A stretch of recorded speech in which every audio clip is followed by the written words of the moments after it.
தேவனுடைய பிள்ளைகள் ஒவ்வொருவரையும் ஆண்டவருடைய பரிசுத்த நாமத்திலே உங்களை வரவேற்கிறேன். இந்த நாளிலே எலியாவின் பாரம் என்ற தலைப்பின் கீழாக உங்களோடு கூட சில காரியங்களை பகிர்ந்து கொள்ள விரும்புகிறேன். எலியாவின் பாரம். இந்த செய்திக்கு ஆரம்பமாக யாக்கோபு எழுதின நிருபம் 5வது அதிகாரம் 20வது வசனத்தை முதலாவதாக உங்களுக்கு வாசிக்க விரும்புகிறேன். யாக்கோபு எழுதின பொதுவான நிருபம் 5வது அதிகாரம் 20வது வசனத்தை நாம் வாசிக்கலாம். தப்பிப்போன மார்க்கத்தினின்று பாவியை திருப்புகிறவன் ஒரு ஆத்துமாவை மரணத்தின்று ரட்சித்து திரளான பாவங்களை மூடுவான் என்று அறிய கடவன். மறுபடியும் வாசிக்கிறேன், நன்றாக கவனியுங்கள். என்னென்ன வார்த்தைகள் அதில் வருகிறது என்பதை கவனிக்க வேண்டும். தப்பிப்போன மார்க்கத்தினின்று பாவியை திருப்புகிறவன் ஒரு ஆத்துமாவை மரணத்தின்று ரட்சித்து திரளான பாவங்களை மூடுவான் என்று அறிய கடவன். தப்பிப்போன மார்க்கத்தினின்று பாவியை திருப்புகிறவன். பாவி யார் என்று சொன்னால், வழியை தவறவிட்டவன், நடக்க வேண்டிய வழியிலே நடக்காதவன் தான் பாவியாக இருக்கிறான். அவனை திருப்புகிறவன், சரியான வழிக்கு திருப்புகிறவன் முதலாவது செய்கிற காரியம் ஒரு ஆத்துமாவை மரணத்தின்று ரட்சிக்கிறவனாக இருக்கிறான். அவன் நரகத்துக்கு போக வேண்டியவனை பரலோகத்துக்கு வருகிறவனாக அவனை மாற்றுகிறான். அவன் ஆத்துமாவை ரட்சிக்கிறான். இரண்டாவதாக அவன் செய்கிற காரியம், பாவியை திருப்புகிற மனிதன் செய்கிற காரியம், திரளான பாவங்களை மூடுவான் என்று அறிய கடவன். அவன் மூலமாய் இனிமேல் செய்யப்பட போகிற எல்லா பாவங்களும் மூடப்பட போகிறது, அல்லது அது செய்யப்பட போகிறதில்லை. ஒரு பாவம் மற்றொரு பாவத்தை உருவாக்குகிறது. ஒருவனுடைய பாவம் அநேகருடைய பாவத்திற்கு காரணமாகவும் அமைகிறது. இதை நானும் நீங்களும் அறிந்திருக்கிறோம். பிசாசு ஒருவன் பாவம் செய்தான், அவனோடு கூட ஏராளமான தூதர்களும் விழுந்து போனார்கள். அதே போல ஒரு மனிதன் தவறு செய்யும் பொழுது அவனுடைய பாவம் எவ்வளோ பெரிய விளைவை உண்டாக்குகிறது என்பதை நீங்களும் நானும் புரிந்து கொள்வோமானால் இன்றைக்கு நாம் பாவம் செய்ய பயப்படுகிறவர்களாயிருப்போம். ஆதாம் ஏவாளின் பாவம் ஆதாமை பாதித்தது. அவள் இருவரின் பாவமும் முழு உலகத்தையும் பாதித்தது. அதே போல ஒரு மனிதனின் கீழ்ப்படிதல் அநேகரை நீதிமானாக்கினது என்பதையும் நாம் வாசிக்கிறோம். அது ஆண்டவராகிய இயேசு கிறிஸ்துவாக இருக்கிறார்.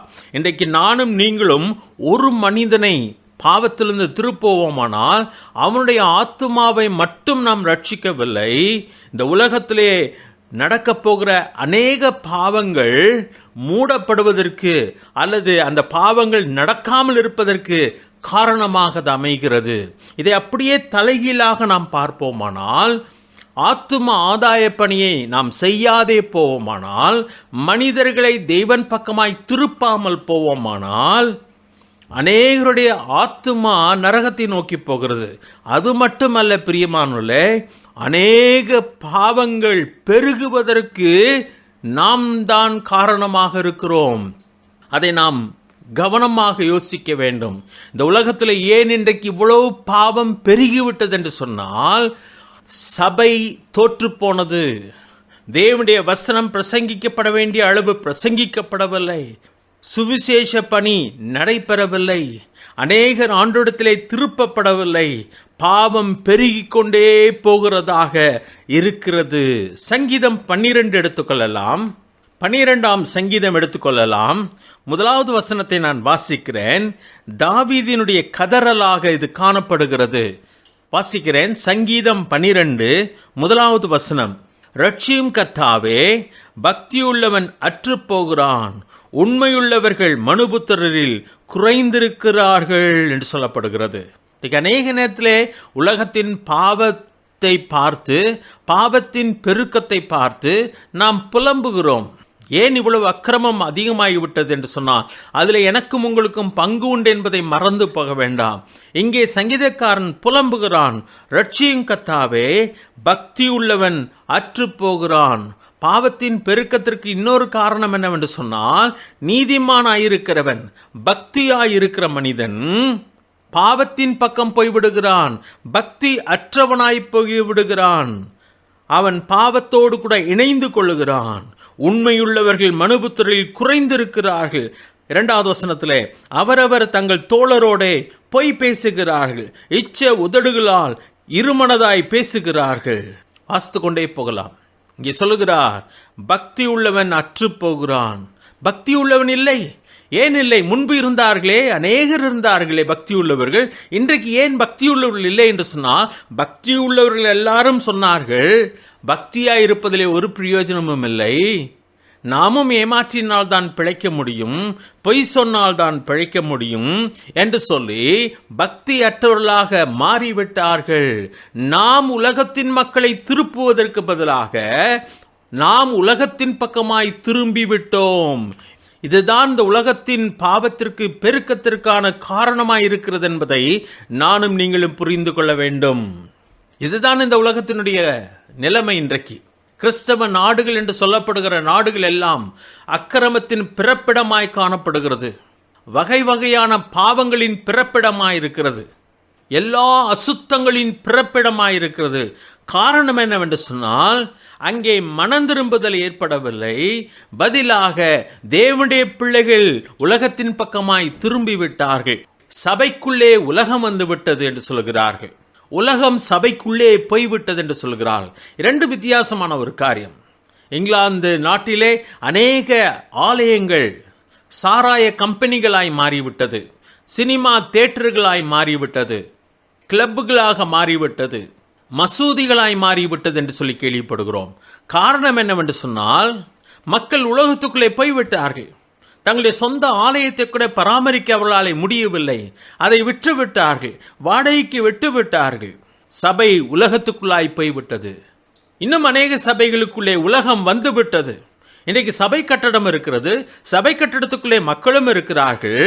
ஆனால் அங்கே அரசியல்வாதிகள் புகுந்து விட்டார்கள். அரசியல் புகுந்து விட்டது, உலகம் புகுந்து விட்டது. அங்கே தேவனுக்கு இடமில்லை, தேவனுடைய வார்த்தைக்கும் இடமில்லை. ஆனால் கட்டடம் இருக்கிறது, மக்களும் இருக்கிறார்கள். சபைக்குள்ளே உலகம் புகுந்து விட்டது. இதுதான் ஒரு பரிதாபமான நிலைமை. பக்தி உள்ளவன் அற்று போகிறான். பாவியை திருப்புகிற பணி இன்றைக்கு உலகத்திலே நடைபெறாததினாலே உலகம் பாவத்தினாலே நிறைந்து வழிந்து கொண்டிருக்கிறது.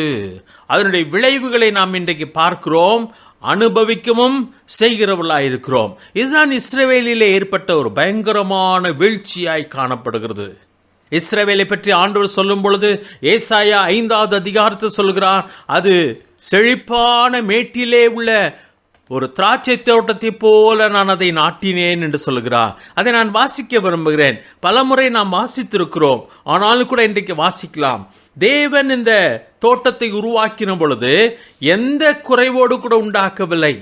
ஏசாயா 5வது அதிகாரம் முதல் வசனத்திலிருந்து நான் வாசிக்க விரும்புகிறேன்.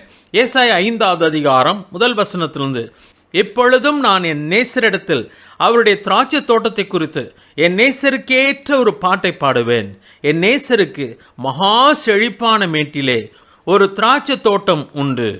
அது எப்படிப்பட்டதாயிருந்தது? 2வது வசனம், அவர் அதை வேலி அடைத்து அதில் உள்ள கற்களை பொறுக்கி அதிலே நற்குல திராட்சை செடிகளை நட்டு அது நடுவில் ஒரு கோபுரத்தை கட்டி அதில் ஆலையையும் உண்டு பண்ணி அது நல்ல திராட்சை பழங்களை தருமென்று காத்திருந்தார்.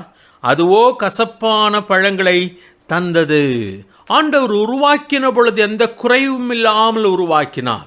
அதை நாட்டினார், ஏற்படுத்தினார். நல்ல செழிப்பான மேடு, நற்குல திராட்சை செடிகளை நட்டார், கோபுரங்களை கட்டினார், வேலிகளை அடைத்தார், கற்களை பொறுக்கினார், ஆலையை நாட்டினார், எல்லாமே செய்து விட்டார். இனி செய்ய வேண்டிய ஒரு காரியமும் அதற்கில்லை. ஆனால் கனியை பார்த்த பொழுதோ கசப்பான கனியை தந்தது. தாவீது அற்புதமான ஒரு ராஜாவாயிருந்தான். ஆனால் அவனுக்கு பின்பதாக வந்த சாலமோனை பார்க்கும் பொழுது அவன் சிறு வயதிலேயே ராஜாவானாலும் அவனுடைய ஜெபம் தேவனுக்கு பிரியமாயிருந்தது. தேவன் அவனுக்கு ஞானத்தையும் அவன் கேட்காத செல்வத்தையும் கொடுத்தார். ஆனால் அவனுடைய அந்திய வயதை பார்க்கும் பொழுது அந்நிய ஸ்திரீகள் மேலே மோகம் வைத்தான். ஸ்திரீகள் மேலே மட்டுமல்ல, அந்நிய தெய்வங்களை தேசத்துக்குள்ளாய் கொண்டு வந்தான். அதற்கு மேடைகளை கட்டினான், கோயில்களை கட்டினான். கடைசியாக அந்நிய தெய்வங்களை தொழுது கொள்ளவும் ஆரம்பித்தான். 1 ராஜாக்கள் 11வது அதிகாரத்தில் அதை வாசிக்கிறோம். 4ஆம் வசனத்தை வாசிக்கிறேன் பாருங்கள். 1 ராஜாக்கள் 11வது அதிகாரம் 4ஆம் வசனம். சாலமோன் வயது சென்றபோது அவனுடைய மனைவிகள் அவன் இருதயத்தை அந்நிய தேவர்களை பின்பற்றும்படி சாய பண்ணினார்கள். அதனால் அவனுடைய இருதயம் அவன் தகப்பனாகிய தாவீதின் இருதயத்தைப் போல தன் தேவனாய கர்த்தரோடே உத்தமமாயிருக்கவில்லை. தாவீதைப் போல் அவன் காணப்படவில்லை. அவனுடைய இருதயம் உத்தமமாயிருக்கவில்லை. கர்த்தரை விட்டு விலகினான், அந்நிய தெய்வங்களை சேவித்தான். அவன் ஆண்டவருக்கும் தேவாலயத்தை கட்டினான், விக்கிரகங்களுக்கும் தோப்புகளை உருவாக்கினான் என்று சொல்லி வேதம் சொல்லுகிறது. அதனாலே தேவன் அவனிடத்திலிருந்து 10 கோத்திரத்தை பிடுங்கி யெரொபெயாம் கையிலே கொடுத்தார். 1 ராஜாக்கள் 12வது அதிகாரம் 29ஆம் வசனத்தை வாசிக்கும் பொழுது, ஒன்றை பெத்தேலிலும் ஒன்றை தானிலும் ஸ்தாபித்தான். எதை? 2 கன்றுக்குட்டிகளை செய்து தேசத்தின் ஒரு எல்லையிலே ஒன்றும் மற்றொரு எல்லையிலே ஒன்றையும் வைத்து ஜனங்களை வழி தப்பி நடக்கச் செய்தான். இவன் 30ஆம் வசனத்தில் வாசிக்கும் பொழுது, இந்த காரியம் பாவமாயிற்று, இந்த காரியமே இஸ்ரவேல் அழிந்து போவதற்கு காரணமாயிற்று. சாலமோன் விலகினான். அதுக்கு பின்பதாக யெரொபெயாமை தேவன் 10 கோத்திரத்தை கொடுத்து கொண்டு வந்தார். அவனும் விலகினான். இன்றைக்கு நாம் பார்க்க போகிற காரியம் 1 ராஜாக்கள் 16வது அதிகாரத்துக்கு வரும் பொழுது ஆகாப்பை பற்றி வாசிக்கிறோம். ஆகாப் உம்ரியின் குமாரனாயிருந்தான். 30ஆம் வசனத்தை வாசிக்கலாம். 1 ராஜாக்கள் 16வது அதிகாரம் 30ஆம் வசனம். உம்ரியின் குமாரனாகி ஆகாப் தனக்கு முன்னிருந்த எல்லாரை பார்க்கிலும் கர்த்தரின் பார்வைக்கு பொல்லாப்பானதை செய்தான். இதுவரைக்கும் அவனைப் போல எவனுமே கொடியதான காரியங்களை செய்ததில்லை. அவ்வளவு தேவனுக்கு பிரியமில்லாத காரியங்களை செய்தான். அது போதாது என்று சொல்லி 31ஆம் வசனத்திலே வாசிக்கிறோம். நேபாத்தின் குமாரனாகிய யெரொபெயாமின் பாவங்களில் நடப்பது அவனுக்கு கொஞ்ச காரியம் என்று நினைத்தாற்போல் அவன் சீதோனியரின் ராஜாவாகிய ஏத்பாகாலின் குமாரத்தி ஏசபேலை விவாகம் பண்ணினதும் அல்லாமல் அவன் போய் பாகாலையும் சேவித்து அதை பணிந்து கொண்டு பாகால் விக்கிரக தோப்பை உண்டாக்கினான். பாகாலின் தீர்க்கதரிசிகளை உருவாக்கினான். தேசம் கெட்டு போயிற்று. தேசம் தேவனை விட்டு விலகி போயிற்று. கொடூரமான காரியங்கள். ஜனங்கள் குழம்பி போனார்கள். ராஜாவே வேறொரு தெய்வத்தை வணங்குகிறான். ராஜாவே அநேக தவறான காரியங்களை செய்கிறான். எது சரி என்பதிலே ஜனங்கள் குழம்பி போனார்கள். அன்றைக்கு இருந்த ஜனங்களை பற்றி சொல்லும் பொழுது 1 ராஜாக்கள் 18வது அதிகாரம் 21ஆம் வசனத்திலே வாசிக்கும் போது எலியா சொல்லுகிறான். அப்பொழுது எலியா சகல ஜனத்தண்டைக்கும் வந்து, நீங்கள் எந்த மட்டும் 2 நினைவுகளால் குந்தி குந்தி நடப்பீர்கள்? கர்த்தர் தெய்வமானால் அவரை பின்பற்றுங்கள், பாகால் தெய்வமானால் அவனை பின்பற்றுங்கள் என்றான். ஜனங்கள் பிரதியுத்தரமாக அவனுக்கு ஒன்றும் சொல்லவில்லை, ஒண்ணுமே சொல்லல. காரணம், அவர்கள் குழம்பி போயிருந்தார்கள். ராஜாவே அதை தானே செய்கிறார், எல்லாரும் அதை தானே செய்கிறார்கள், நீர் மட்டும்தானே இதை சொல்லுகிறீர், என்ன பதில் சொல்ல எங்களுக்கே தெரியவில்லை, கர்த்தர் தெய்வமா பாகால் தெய்வமா எங்களுக்கு தெரியவில்லை என்று சொல்லி குழம்பி போயிருக்கிறாள். குந்தி குந்தி நடக்கிறாள். கால் முடமானவன் நடப்பது போல. எது சரி என்று தெரியவில்லை. தேசத்தின் நிலைமை இவ்வளவு பயங்கரமாய் மாறிப்போன பொழுதுதான் ஒரு மனிதன் அங்கே எழும்புகிறான். எலியா என்ற மனிதன் எழும்புகிறான். அந்த நாட்களில் அநேக தீர்க்கதரிசிகள் கொலை செய்யப்பட்டார்கள். ஏசபேல் அநேக தேவனுடைய தீர்க்கதரிசிகளை கொலை செய்தாள். அந்த நேரத்திலே வைராக்கியம் கொண்ட எலியா இப்படிப்பட்ட தேசத்தை திருப்ப வேண்டும் என்ற வேகத்தோடு கூட அவன் புறப்படுகிறான். ஏதாவது செய்து ஆக வேண்டும், இந்த தேசம் திருப்பப்பட வேண்டுமானால் கடுமையான காரியம் ஒன்று நடந்து ஆக வேண்டும் என்பதை புரிந்து கொண்டவனாக அங்கே செயல்பட ஆரம்பிக்கிறான். அநேக தீர்க்கதரிசிகள் இருந்தார்கள், உண்மைதான். தீர்க்கதரிசிகளுக்கு பஞ்சமில்லை, அற்புதங்களுக்கும் பஞ்சமில்லை. அது எலியா இருந்த நாட்கள். ஏராளமான அற்புதங்கள் நடந்தது, ஜனங்கள் அதை கண்டார்கள். ஆனாலும் ராஜாவே வழி விலகி போனதினாலே ஜனங்கள் வழி விலகி போனார்கள். இன்றைக்கு தேசத்தின் தலைவர்களும் அப்படிதான் இருக்கிறார்கள். இன்றைக்கு கிறிஸ்தவர்களின் தலைவர்கள் என்று அழைக்கப்பட்டவர்களும் அப்படிதான் இருக்கிறார்கள். முழு ஜனத்தையும் வழி தப்ப வைக்கிற தலைவர்களாக அவர்கள் காணப்படுகிறார்கள். தேசத்தின் சாபமே அதுதான், கிறிஸ்தவத்தின் சாபமும் அதுதான். தலைவர்கள் ஜனங்களை வழிநடத்த தெரியாதவர்களாய் இருக்கிறார்கள். தலைவர்கள் தேவனுடைய வார்த்தையை படிக்கிறதில்லை. எதையோ பேசி உளறிக் கொண்டிருக்கிறார்கள். ஜனங்கள் எது சத்தியம் என்பதை தெரியாமல் இன்றைக்கு குந்தி குந்தி நடக்கிறவர்களாய் இருக்கிறார்கள். தேசத்தை திருப்பும்படியாக ஒரு மனிதன் எழும்புகிறான். தேவனாலே எழுப்பப்பட்டான் என்றுதான் நான் சொல்ல வேண்டும். இந்த 36வது வசனத்தை நான் வாசிக்கிறேன், கவனிங்கள். அந்தி பலி செலுத்தும் நேரத்திலே தீர்க்கதரிசியாகி எலியா வந்து, ஆபிரகாமுக்கும் ஈசாக்குக்கும் யாக்கோபுக்கும் தேவனாய் கர்த்தாவே, இஸ்ரவேலிலே நீர் தேவன் என்றும் நான் உம்முடைய ஊழியக்காரன் என்றும் நான் இந்த காரியங்களெல்லாம் உம்முடைய வார்த்தையின்படி செய்தேன் என்றும் இன்றைக்கு விளங்க பண்ணும் என்று சொல்லி ஜெபிக்கிறான். எலியாவை தேவன் எழுப்புகிறார். தேவன் இந்த தேசத்தை திருப்ப விரும்பினார். எவ்வளவோ அற்புதங்களை செய்து பார்த்தார். தீர்க்கதரிசிகளை வைத்து பேசி பார்த்தார். ஜனங்கள் திரும்பவில்லை. கடுமையாக இவர்களோடு கூட இடைப்பட்டு ஆக வேண்டும் என்பதற்காக தன் ஊழியக்காரனை ஆகாப்பினிடத்தில் அனுப்புகிறார். 17வது அதிகாரம் 1 வசனத்தை வாசிக்கிறேன். கீலேயாத்தின் குடிகளிலே திஸ்பியனாகி எலியா ஆகாப்பை நோக்கி, என் வாக்கின் படியே அன்றி இந்த வருஷங்களிலே பனியும் மழையும் பெய்யாதிருக்கும் என்று இஸ்ரவேலின் தேவனாய கர்த்தருக்கு முன்பாக நிற்கிற நான் அவருடைய ஜீவனை கொண்டு சொல்லுகிறேன் என்றான். இந்த வசனத்தை கவனிக்கும் பொழுது ஆகாப் எலியாவிடத்திலிருந்து பேசும் பொழுது 3.5 ஆண்டு மழையும் பனியும் பெய்யாது என்று சொல்லவில்லை. என் வாக்கின்படியே அன்றி இந்த வருஷங்களில் மழையும் பனியும் பெய்யாதிருக்கும் என்று சொல்கிறான். நான் மறுபடியும் சொல்லும் வரைக்கும் மழையும் பனியும் பெய்யாதிருக்கும் என்று சொல்கிறான். அவர்கள் மனம் திரும்ப ஆயத்தமானதற்கு 3.5 ஆண்டுகள் எடுத்தது. பிரியமானவர்களே, நானும் நீங்களும் இந்த தேசமும் மனம் திரும்புவது சீக்கிரமாயிருக்குமானால் தேவனுடைய கிருபையும் சீக்கிரமாய் நம்மிடத்திலே வரும். மறந்து போக வேண்டாம். இந்த காரியத்தை எலியா அங்கே சொல்லும் பொழுது அவன் வருஷங்களை குறிப்பிடவில்லை. நான் மறுபடியும் சொல்லும் மட்டும் என்று சொல்லுகிறான். எலியா செய்த காரியத்திலே அல்லது எலியாவின் மூலமாய் தேவன் செய்த காரியத்திலே 3 விஷயங்களை நான் பார்க்கிறேன். ஒன்று, தேசத்திற்கு ஏற்பட்ட இக்கட்டு. தண்ணீர் இல்லை, மழை இல்லாததினாலே வறட்சியாய் போயிற்று. ஆடு மாடு சாப்பிடக்கூட புல் இல்லை. 18வது அதிகாரம் 5-6 வசனங்களை வாசிக்கிறேன் பாருங்கள். இது ராஜாவுக்கு இந்த நிலைமை. அப்படியானால் பொதுமக்கள் என்ன பாடுபட்டிருப்பார்கள்? எத்தனை பேர் பஞ்சத்திலும் பசியிலும் தண்ணீர் இல்லாதனால் மடிந்து போனார்களோ தெரியவில்லை. தேசத்திற்கு மழை இல்லை. 1 ஆண்டு அல்ல, 2 ஆண்டு அல்ல, 3 ஆண்டுகள் மழை இல்லாமல் போயிற்று.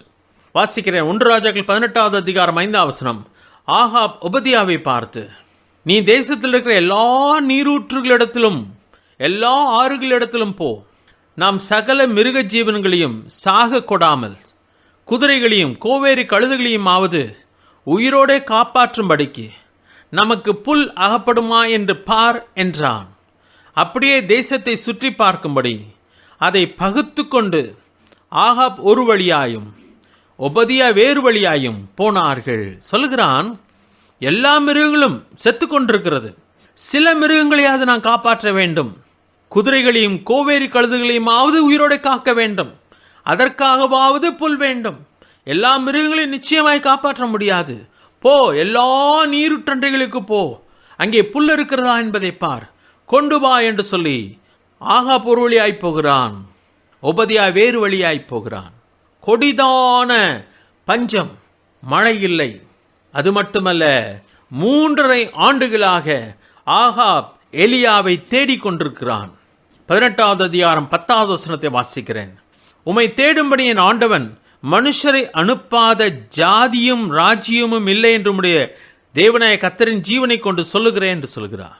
இந்த ஊரில் மட்டுமல்ல, எல்லா ஊர்களுக்கும் அனுப்பினான். உண்மையான பஞ்சம், கொடுமையான பஞ்சம், தாங்க முடியாத பஞ்சம். இதுவரைக்கும் அப்படி ஏற்பட்டதில்லை. இன்றைக்கு இந்த உலகத்துக்கு ஏற்பட்டிருக்கிற நிலைமை இது போல என்றைக்கும் ஏற்பட்டதில்லை. முழு உலகமும் பாதிக்கப்பட்டிருக்கிறது. 212 நாடுகள் பாதிக்கப்பட்டிருக்கிறது. இறந்து போனவர்களின் எண்ணிக்கை 1 லட்சத்தை தாண்டி விட்டது. பாதிக்கப்பட்டவர்கள் பல லட்சங்கள், கோடியாக போகிறது. முழு உலகமும் பாதிக்கப்பட்டிருக்கிறது. முழு உலகமும் அடைக்கப்பட்டிருக்கிறது. முழு உலகத்தின் பொருளாதாரமும் பாதிக்கப்பட்டிருக்கிறது. தேவன் ஏதோ ஒன்றை செய்து கொண்டிருக்கிறார். எலியாவை போல தேசத்தின் மனம் திரும்புதலுக்காக எத்தனையோ தேவனுடைய மக்கள் ஜெபித்துக் கொண்டிருக்கிறார்கள். ஆண்டவரை, ஏதாவது ஒன்றை செய்யும். தேசம் மனம் திரும்ப வேண்டும். ஜனங்கள் உம்மிடத்திலே வர வேண்டும். தேசத்தின் எழுப்புதலுக்காய் ஜெபிக்கிற மக்கள் ஏராளம். தேவன் ஏதோ ஒன்றை இன்றைக்கு செய்து கொண்டிருக்கிறார். உலகத்தை அசைக்கும்படியாக, உலகம் தேவனை திரும்பி பார்க்கத்தக்கதாக ஒரு காரியத்தை செய்து கொண்டிருக்கிறார். சந்தேகமில்லை, சிறிதளவும் சந்தேகமில்லை. தேவன் ஏதோ ஒன்றை செய்து கொண்டிருக்கிறார். கண்களினால் பார்க்க முடியாத கொரோனா வைரஸினால் ஏற்பட்டதல்ல. அந்த கொரோனா வைரஸின் மூலமாக தேவன் இந்த உலகத்தை அசைத்து பார்க்கிறார். என் பக்கமாய் திரும்ப என்று சொல்லிக் கொண்டிருக்கிறார். இந்த உலகத்தை உருவாக்கினவர் அவர். மழையை கட்டளையிடுகிறவர் அவர். மழையை அடைக்கவும் அவராலே முடியும். நானே பரிகாரியாகிய கர்த்தர் என்று சொன்னவர். இந்த தேசத்தை வியாதியினாலே அழிக்கவும் அவராலே முடியும். கொடிய கொள்ளை நோய்களை அவர் அனுப்பவும் முடியும். மனிதனாலே ஒன்று செய்ய முடியாது. தேவன் செய்த காரியத்திலே முதல் காரியம் தேசத்திற்கு ஏற்பட்ட இக்கட்டு. இரண்டாவது காரியத்தை பார்க்கும் பொழுது போஷிக்கப்பட்ட தேவ மனிதர்களையும் பார்க்கிறோம். முழு தேசமும் பாதிக்கப்பட்டது. அதில் தேவனுடைய பிள்ளைகளும் பாதிக்கப்பட்டார்கள். இதை பேசின எலியாவும் பாதிக்கப்பட்டார். ஆனால் ஆண்டவர் தம்முடைய பிள்ளைகளை போஷிக்கிறவராக இருக்கிறார். தம்முடைய பிள்ளைகளை பாதுகாக்கிறவராக இருக்கிறார். இன்றைக்கும் அதுதான் உண்மை. எலியாவிடத்தில் சொல்லுகிறார், 17வது அதிகாரம் 1 ராஜாக்கள் 17வது அதிகாரம் 3ஆம் வசனத்திலிருந்து நான் வாசிக்கிறேன். நீ இவ்விடத்தை விட்டு கீழ் திசையை நோக்கி போய் யோர்தானுக்கு நேராயிருக்கிற கேரித் ஆற்றண்டையில் ஒளித்து கொன்று அந்த ஆற்றின் தண்ணீரை குடிப்பாய். அங்கே உன்னை போஷிக்க காகங்களுக்கு கட்டளையிடுவேன் என்றார். அவன் போய் கர்த்தருடைய வார்த்தையின்படியே யோர்தானுக்கு நேராயிருக்கிற கேரித் ஆற்றண்டையிலே தங்கியிருந்தான். காகங்கள் அவனுக்கு விடியற் காலத்தில் அப்பமும் இறைச்சியும் சாயங்காலத்தில் அப்பமும் இறைச்சியும் கொண்டு வந்தது. தாகத்திற்கு அந்த ஆற்றின் தண்ணீரை குடித்தான். ஆண்டவர் அங்கே தேவனுடைய மனுஷனை போஷிக்கிறார். இது ஒரு உதாரணம். எலியா கூட நினைத்தான், நான் ஒருவன் மட்டுமே நான் மீதியாயிருக்கிறேன் என்று சொன்னான். இல்லை, உன்னை போல 7000 பேர் எனக்கு உண்டு என்று சொல்லுகிறார். 7000 பேரையும் தேவன் போஷித்துக் கொண்டு வந்தார். தேவனுடைய மனுஷனை போஷிக்கிறவர் அவர். இங்கே காகத்தின் மூலமாய் போஷித்தார். கழுகின் மூலமாக, பருந்தின் மூலமாக தேவன் போஷிக்கவில்லை. பெரிய பறவைகளின் மூலமாக தேவன் அப்பம் கொண்டு வரவில்லை. நாம் அதிகமாய் விரும்பாத அசுத்தம் என்று எண்ணக்கூடிய காகத்தின் வழியாக போஷித்தார். இறைச்சியும் அப்பமும் அது கொண்டு வந்தது. நம்மை தேவன் போஷிப்பார், நம்மை பாதுகாப்பார். அவருக்கென்று அது ஒரு வழி உண்டு. நாம் நினைக்கும் வழியிலே அது கிடைக்காது. அரசாங்கம் நம்மை போஷிக்காது, அரசாங்கம் நம்மை பாதுகாக்காது. ஆனால் தேவன் தன்னுடைய வழியிலே நம்மை போஷிப்பார், தன்னுடைய வழியிலே நம்மை பாதுகாப்பார். அந்த ஆற்றின் தண்ணீர் வற்றி போயிற்று. 8வது வசனத்தில் நான் வாசிக்கிறேன். அப்பொழுது கர்த்தருடைய வார்த்தை அவனுக்கு உண்டாயிற்று. நீ எழுந்து சீதோனுக்கு அடுத்த சாரிபாத் ஊருக்கு போய் அங்கே தங்கியிரு. உன்னை பராமரிக்கும்படி அங்கே இருக்கிற ஒரு விதவைக்கு கட்டளையிட்டேன் என்றார். ஆண்டவர் சொல்லுகிறார், போ, எழுந்து போ, சாரிபாத் என்ற ஊருக்கு போ. அங்கே கணம் பொருந்திய ஒரு பெண்ணை வைத்து உன்னை போஷிப்பேன் என்று சொல்லவில்லை. ஒரு விதவையை வைத்து போஷிப்பேன். அவள் ஏழை விதவை. அவளும் இந்த பஞ்சத்தினாலே பாதிக்கப்பட்டிருந்தாள். மழை இல்லாததினாலே பாதிக்கப்பட்டவளாயிருந்தாள். அவளிடத்தில் கொஞ்சம் மாவு தான் இருந்தது என்று சொன்னால் விவசாயம் இல்லாமல் போயிற்று. மழை இல்லாததினாலே பயிர்கள் விளையவில்லை. கொஞ்சம் மாவு இருந்தது. 2 விறகு பொறுக்கிக் கொண்டிருக்கிறேன் என்று சொல்கிறாள். கடைசி அப்பத்தை நானும் என் பையனுக்காகவும் சுடப்போகிறேன். நாங்கள் சுட்டு சாப்பிட்டு விட்டு பின்பதாய் நாங்கள் சாக வேண்டும் என்று சொல்கிறார். ஒரு ஏழை விதவையினிடத்திலே ஆண்டவர் கொண்டு போகிறார் எலியாவை. அந்த விதவையின் மூலமாக தேவன் எலியாவை போஷித்தார். அவருடைய வழி அற்புதமானது, ஆச்சரியமானது. வசதியானவர்கள் நம்மை போஷிப்பார்கள் எண்ணுகிறீர்களா? ஏழைகள் போஷிப்பார்கள், ஏழைகள் கொடுப்பார்கள் ஆண்டவருக்கென்று. அந்த பெண்ணும் தேவனுடைய பிள்ளை. அங்கே சொல்லுகிறாள் 13ஆம் வசனத்திலே, அப்பொழுது எலியா அவளை பார்த்து, பயப்படாதே, நீ போய் உன் வார்த்தையின்படியே ஆயத்தப்படுத்து. ஆனாலும் முதல் அதிலே எனக்கு ஒரு சிறிய அடையை பண்ணி என்னிடத்தில் கொண்டு வா. பின்பு உனக்கும் உன் குமாரனுக்கும் பண்ணலாம். கர்த்தர் தேசத்தின் மேல் மழையை கட்டளையிடும் நாள் மட்டும் பானையின் மா செலவழிந்து போவதும் இல்லை, கலசத்தின் எண்ணெய் குறைந்து போவதும் இல்லை என்று இஸ்ரவேலின் தேவனாய கர்த்தர் சொல்லுகிறார் என்றான். அவள் நம்பினாள், அவள் செய்தாள். முதல் அடையை எடுத்துக்கொண்டு தேவனுடைய மனுஷனுக்கு கொடுத்தாள். தேவன் அற்புதத்தின் மூலமாக அந்த பெண்ணை காப்பாற்றினார். அந்த ஏழை விதவியின் மூலமாக எலியாவை போஷித்தார். அந்த ஏழை விதவையை அற்புதத்தின் மூலமாக போஷித்தார். காகத்தின் மூலமாய் போஷித்தார், ஏழை விதவியின் மூலமாய் போஷித்தார், அற்புதத்தின் மூலமாய் போஷித்தார். இன்னொரு காரியத்தை நான் எடுத்துக்காட்ட விரும்புகிறேன். 18வது அதிகாரம் 3ஆம் வசனத்திலிருந்து நான் வாசிக்கப் போகிறேன். ஆனபடியால் ஆகாப் அரண்மனை விசாரிப்புக்காரனாகிய ஒபதியாவை அழைப்பித்தான். ஒபதியா கர்த்தருக்கு மிகவும் பயந்து நடக்கிறவனாய் இருந்தான். இவன் அரண்மனையில் இருந்தான், விசாரிப்புக்காரனாய் இருந்தான், ராஜாவோடு கூட நெருக்கமாக இருக்கிறான்.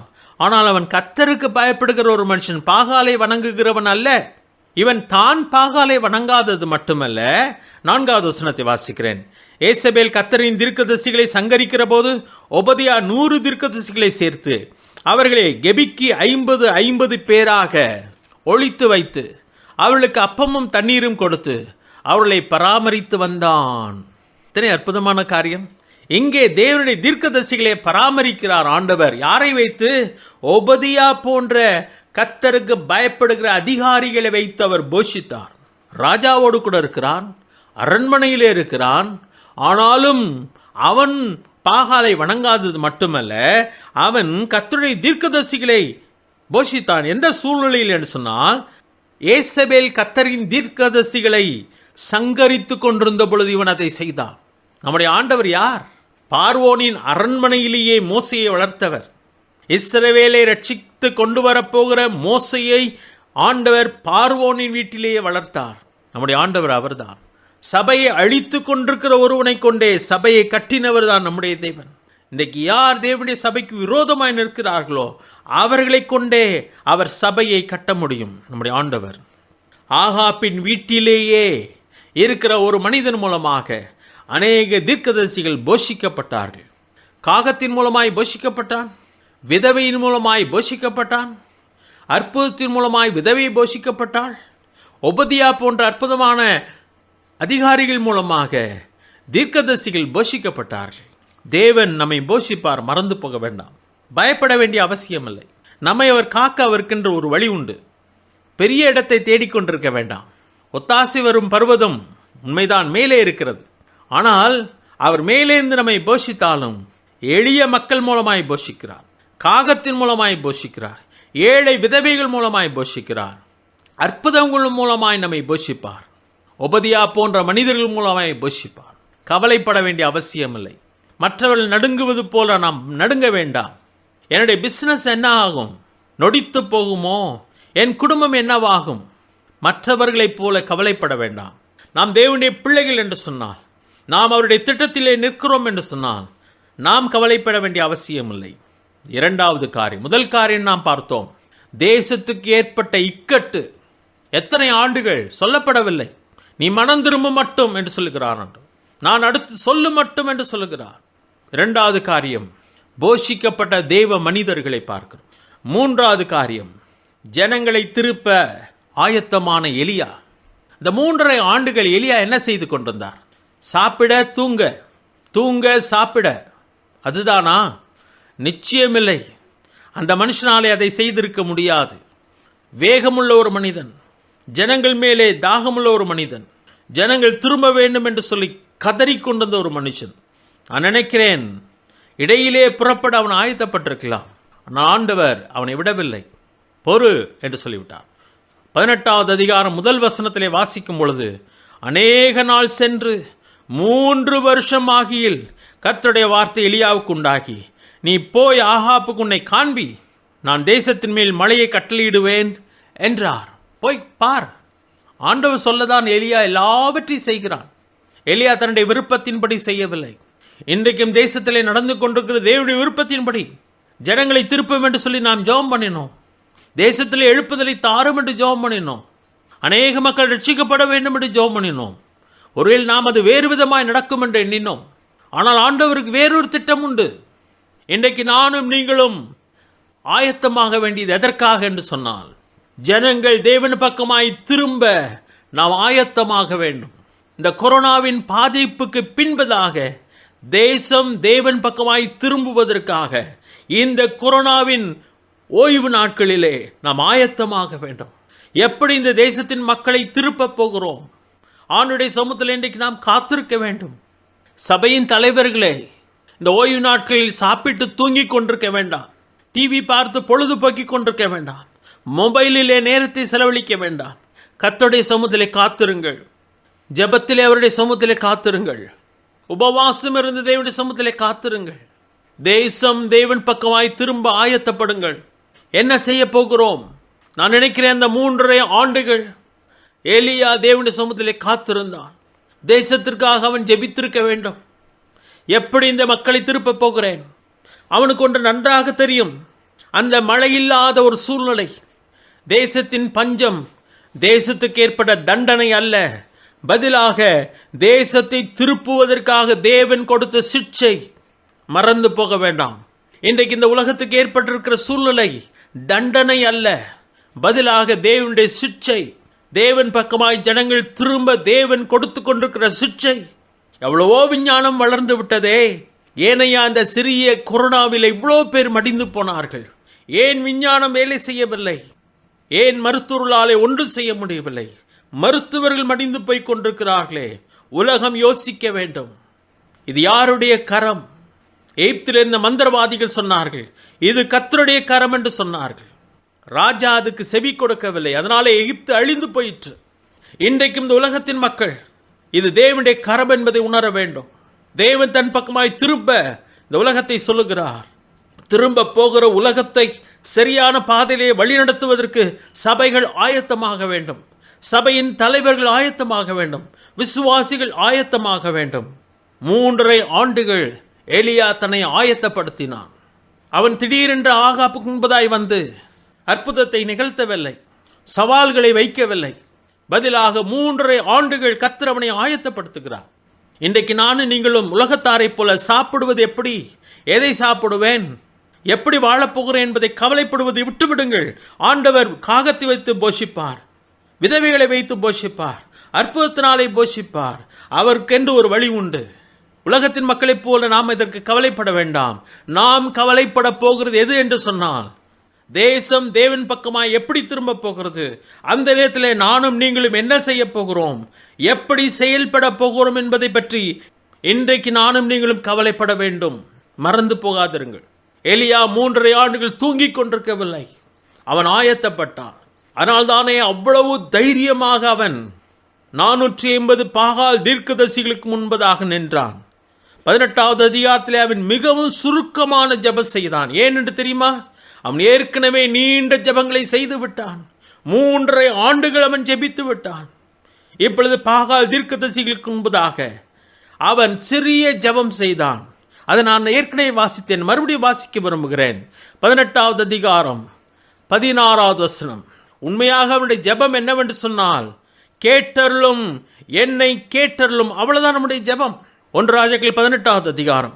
அந்தி பலி செலுத்தும் நேரத்திலே தீர்க்கதரிசியாய் எலியா வந்து, ஆபிரகாமுக்கும் ஈசாக்குக்கும் யாக்கோபுக்கும் தேவனாயிருக்கிற கர்த்தாவே, இஸ்ரவேலிலே நீ தேவன் என்றும் நான் உம்முடைய ஊழியக்காரன் என்றும் நான் இந்த காரியங்களை எல்லாம் உம்முடைய வார்த்தையின்படி செய்தேன் என்றும் இன்றைக்கு விளங்க பண்ணும் கர்த்தாவே, நீ தேவனாகிய கர்த்தர் என்றும் தேவரீர் தங்கள் இருதயத்தை மறுபடியும் திருப்பினீர் என்றும் இந்த ஜனங்கள் அறியும்படிக்கு என்னை கேட்டருளும், என்னை கேட்டருளும் என்றான். வானத்திலிருந்து அக்கினி வந்தது. வந்து சர்வாங்க தகன பலிகளை அப்படியே விறகுகளையும் தண்ணீரையும் நக்கி போட்டது, மண்ணையும் நக்கி போட்டதுன்னு சொல்லி வாசிக்கிறோம் 38வது வசனத்தில். இந்த இடத்துல அவன் நீண்ட ஜெபம் எல்லாம் பண்ணவில்லை. அவன் ஏற்கனவே நீண்ட ஜெபங்களை பண்ணிவிட்டான். 3.5 ஆண்டுகள் ஜெபம் பண்ணிவிட்டான். இங்கே சுருக்கமாக ஜெபம் பண்ணுகிறான். என்னை கேட்டருளும், என்னை கேட்டருளும். அவ்வளவுதான் அவனுடைய ஜெபம். வானத்திலிருந்து அக்கினி புறப்பட்டு வந்தது. இன்றைக்கு நாம் ஜெபிக்கவில்லை என்று சொன்னால், தேவன் தேசத்தை திருப்ப விரும்பும் நாட்களிலே நாம் ஒன்றும் சாதிக்க முடியாது. தைரியமாக சவால் விடுகிறான்.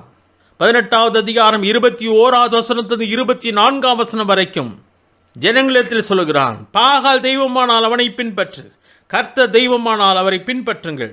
ஏன் 2 நினைவுகளால் குந்தி குந்தி நடக்கிறீர்கள்? வாங்க என்று சொல்லி அவன் கூப்பிடுகிறான். 450 தீர்க்கதரிசிகளுக்கு முன்பதாக நின்று பாகால் தெய்வம் இல்லை என்பதை தெளிவாக நிரூபிக்கிறான். பாகாலின் தீர்க்கதரிசிகள் காலை முதல் மத்தியான வேலை கடந்து அந்தி பலி செலுத்தும் நேரம் மட்டும் அவங்க குதித்தார்கள், எல்லாம் செய்தார்கள். நன்றாய் குதியுங்கள், சத்தமாய் கூப்பிடுங்கள் சொல்லி அவன் கேலி பண்ணவில்லை. அது தெய்வம் இல்லை என்பதை நிரூபிக்கிறான். அது தெய்வமே இல்லை என்பதை எங்கே சொல்லுகிறான் மறைமுகமாக. ஒன்றும் நடக்கவில்லை. பாகால் தெய்வம் இல்லை என்பதை நிரூபித்தான். அடுத்ததாக 30வது வசனத்திலிருந்து 39வது வசனம் வரைக்கும் கர்த்தர் தெய்வம் என்பதை நிரூபித்தான். பலிபீடத்தை கட்டினான். இஸ்ரவேலின் கோத்திரங்களுக்கு தக்கதாக 12 கற்களின் மூலமாக பலிபீடத்தை கட்டினான். அதன் மேலே விறகுகளை அடுக்கினான். அதன் மேலே பலியை செலுத்தினான். அதன் மேலே தண்ணீரை ஊற்றினான். வாய்க்காலிலும் தண்ணீர் நின்றது. கர்த்தர் தெய்வம் என்பதை நிரூபித்தான். 18வது அதிகாரம் 40வது வசனத்திலே வாசிக்கும் போது பாகால் தீர்க்கதரிசிகளை கொன்று போட்டான். ஜனங்களை திசை திருப்பின பாகாலின் தீர்க்கதரிசிகளை, அற்ப லாபத்திற்காய் கர்த்தரை விட்டுவிட்ட அந்த தீர்க்கதரிசிகளை கொன்று போட்டான். 18வது அதிகாரம் 41ஆம் வசனத்திலிருந்து 45ஆம் வசனம் வரைக்கும் பூமியிலே மறுபடியும் மழை பெய்தது. 45ஆம் வசனத்தில் வாசிக்கும் பொழுது அதற்குள்ளாக வானம் மேகங்களினாலும் காற்றினாலும் கருத்து பெருமழை உண்டாயிற்று என்று சொல்லி வாசிக்கிறோம். பயங்கரமான மழை பெய்தது. ஒரே மழையிலே தண்ணீர் ஓட ஆரம்பித்திருக்க வேண்டும். ஜனங்கள் தேவன் பக்கமாய் திரும்பினார்கள். இதுதானே எலியாவின் பாரம். தேசத்தை தண்டிப்பது அவனுடைய நோக்கம் அல்ல. ஆகாபை தண்டிப்பது அவனுடைய நோக்கம் அல்ல. தான் பெரிய ஆள் என்பதை காட்டுவது அவனுடைய நோக்கம் அல்ல. ஜனங்கள் தேவன் பக்கமாய் திரும்ப வேண்டும். எலியாவின் ஜெபத்தை நீங்கள் காண வேண்டுமானால் யாக்கோபு எழுதின பொதுவான நிருபம் 5வது அதிகாரத்தில் வாசிக்கும் பொழுது நம்மை போல பாடுள்ள மனுஷனாய் இருந்தாலும் அவன் ஊக்கமாய் ஜெபம் பண்ணினான் என்று வாசிக்கிறோம். பலிபீட தண்டையிலே ஜெபம் பண்ணினதல்ல, அந்த பாறையின் மேலே உட்கார்ந்து மலையின் மேலே குன்றின் மேலே உட்கார்ந்து ஜெபம் பண்ணினது அல்ல. அவன் 3.5 ஆண்டுகள் அவன் ஜெபம் பண்ணினான். தேவன் அவனுடைய ஜெபத்திற்கு பதில் கொடுத்தார். தேவன் இந்த உலகத்திலே பெரிய காரியத்தை செய்து கொண்டிருக்கிறார். முழு உலகத்தையும் அசைத்துக் கொண்டிருக்கிறார். இந்த உலகம் கதறிக்கொண்டிருக்கிறது. அன்றைக்கு இஸ்ரவேல் மழை இல்லாமல் 3.5 வருஷம் கதறிக்கொண்டிருந்தார்கள். அந்த ஏழை விதவை சொல்லுகிறாள், கொஞ்சம் மாவு இருக்கிறது, எனக்கும் என் மகனுக்கும் அப்பம் சுட்டு சாப்பிடுவதற்காக 2 விறகு பொறுக்குகிறேன், நாங்கள் சாகப் போகிறோம். இது அவளுடைய கூக்குரல் மட்டுமல்ல, அந்த தேசத்தின் மக்களின் கூக்குரல். தேசம் கதறிற்று. இன்றைக்கு அதை தான் பார்க்கிறோம், கதறுகிறது. இந்த கதறுதலுக்கு பின்பதாக என்ன நடக்க வேண்டும்? நம்முடைய எதிர்பார்ப்பு என்ன? தேசம் தேவன் பக்கமாய் திரும்ப வேண்டும். ஜனங்கள் தேவன் பக்கமாய் திரும்ப வேண்டும். அவர்கள் திரும்ப வேண்டுமானால் நானும் நீங்களும் ஆயத்தமாக வேண்டும். நானும் நீங்களும் ஆயத்தமாக வேண்டும். எப்படி ஆயத்தமாவது? தேவனுடைய சமூகத்தில் அமர்ந்திருப்போம். தேவனிடத்திலே வழிகளை கேட்போம். என்ன செய்வது ஆண்டவரே? எப்படி செய்வது ஆண்டவரே? ஜனங்கள் தேவன் பக்கமாய் திரும்ப வேண்டுமே. நாம் இன்றைக்கு முழங்கால்களை முடக்குவோம், உபவாசம் இருந்து ஜெபிப்போம், அநேக காரியங்களை விட்டுவிட்டு ஆண்டுடைய சமூகத்திலே காத்திருப்போம். தேவன் பெரிய காரியங்களை செய்ய முடியும். எலியாவின் எதிர்பார்ப்பதுதான், எலியாவின் பாரமும் இதுதான். அவன் எழும்பினான் தேவனுக்காக. ஏன்? தேசம் ஆண்டவரை விட்டு விலகி போய்விட்டது. தேசத்தின் தலைவர்கள் தேவனை விட்டு விலகி போனார்கள். ஜனங்கள் இரு நினைவுகளால் குந்தி குந்தி நடக்கிறார்கள். நேராய் நடக்க முடியாதவர்களாய் மாறி போனார்கள். யார் தெய்வம் என்பதை அவர்களாலே அடையாளம் காண முடியவில்லை. குழம்பி போனார்கள். இன்றைக்கு அதுதான் நிலைமை. இந்த தேசத்தை திருப்ப வேண்டுமானால் நானும் நீங்களும் ஆண்டுடைய சமூகத்திலே காத்திருக்க வேண்டும். எலியாவை போன்ற மனிதர்கள் தேவை. தேவனுக்காக எழுந்து நிற்கிற மக்கள் தேவை. வெறும் பணம் மட்டும் கொடுத்து விட்டு போய்விடுவது அல்ல. தேவனுடைய சமூகத்திலே குடும்பமாய் காத்திருப்போம். தேவன் நிச்சயமாய் பெரிய காரியங்களை செய்வார். பெரிய காரியங்களை எதிர்பார்ப்போம். பெரிய காரியங்களை ஆண்டவருக்காய் சாதிப்போம். அநேக ஜனங்களை தேவன் பக்கமாய் திருப்புவோம்.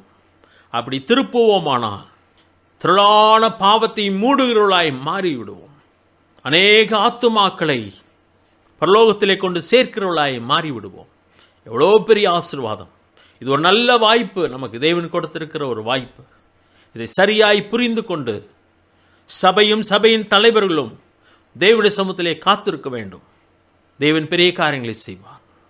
தேவன் தாம் இந்த வார்த்தைகளை ஆசீர்வதிப்பாராக. ஜெபம் செய்வோம். எங்களை நேசிக்கிற நல்ல ஆண்டவரே, எலியாவின் பாரம் என்று சொல்லி நாங்கள் பார்த்தோம். ஏதோ 3.5 ஆண்டுகள் மழையை தடுப்பது அவனுடைய ஆசை அல்ல. ஜனங்கள் கஷ்டப்படுவது அவனுடைய விருப்பம் அல்ல. பதிலாக ஜனங்கள் தேவன் பக்கமாய் திரும்ப வேண்டும் என்பதற்காக வைராக்கியத்தோடு கூட அவைகளை செய்தான். ஜனங்கள் திரும்ப ஆயத்தமான பொழுது மறுபடியுமாக எலியாவை இங்கே அனுப்பினீர். எலியா ஆயத்தப்பட்டவனாக இங்கே வந்தான், சவால் விட்டான். 450 தீர்க்கதரிசிகளுக்கு முன்பாக தனியாக நின்றான். தைரியமாய் அங்கே ஜெபித்தான். வானத்திலிருந்து அக்னியை இறங்கச் செய்தான். நீ பெரிய காரியங்களை செய்தீர் கர்த்தாவே. தேசமும் பக்கமாய் திரும்பினது. தேவனை, எங்களுடைய தேசம் பக்கமாய் திரும்ப வேண்டும். தேசத்தின் தலைவர்களும் பக்கமாய் திரும்ப வேண்டும். கிறிஸ்தவ தலைவர்களும் பக்கமாய் திரும்ப வேண்டும். சபைகளும் பக்கமாய் திரும்ப வேண்டும். உடைய வேத வசனத்தை புரிந்து கொள்ள வேண்டும். உம்மை சேவிக்கிறவர்களாய் மாற வேண்டும் கர்த்தாவே. நாங்கள் ஆயத்தப்பட கிருபை தாரும். வீட்டில் இருக்கிற அந்த நாட்களை நாங்கள் சரியாக பயன்படுத்தி வரப்போகிற எழுப்புதலுக்கு நாங்கள் ஆயத்தப்பட கிருபை தாரும். இந்த வசனங்கள் எங்களுக்கு தொடர்ந்து பிரயோஜனமாக இருக்கட்டும். கேட்ட ஒவ்வொருவரையும் ஆசீர்வதியும். எல்லாவற்றையும் பொறுப்படுத்திக்கலாம். எங்கள் மீட்பு ரட்சகருமாய் இயேசு கிறிஸ்துவின் நாமத்தில் கேட்கும் நல்ல பிதாவே, ஆமென். நம்முடைய கர்த்தராகிய இயேசு கிறிஸ்துவினுடைய கிருபையும் பிதாவாகிய தேவனுடைய அன்பும் பரிசுத்த ஆவியானுடைய ஐக்கியமும் நம் அனைவரோடும் இன்றும் இருப்பதாக. ஆமென். என் ஆத்துமாவே கர்த்தரை ஸ்தோத்ரி, என் முழுவலுமே பரிசுத்த நாமத்தை ஸ்தோத்ரி. என் ஆத்துமாவே கர்த்தரை ஸ்தோத்ரி, அவர் செய்த சகல உபகாரங்களையும் மறவாதே. ஆமென். தேவனுக்கு மகிமை, தூக்கி எடுத்தார் என்னை, தூக்கி எடுத்தாரேசு. தம் கரத்தை நீட்டி ரட்சித்தாரே. ஓ தேவனுக்கு மகிமை. இயேசுவை நேசிக்கிறேன், மென்மேலும் நேசிக்கிறேன். அக்கரையில் நான் இன்று அவரை என்றென்றும் வாழ்த்துவேன். அக்கரையில் நான் இன்று அவரை என்றென்றும் வாழ்த்துவேன்.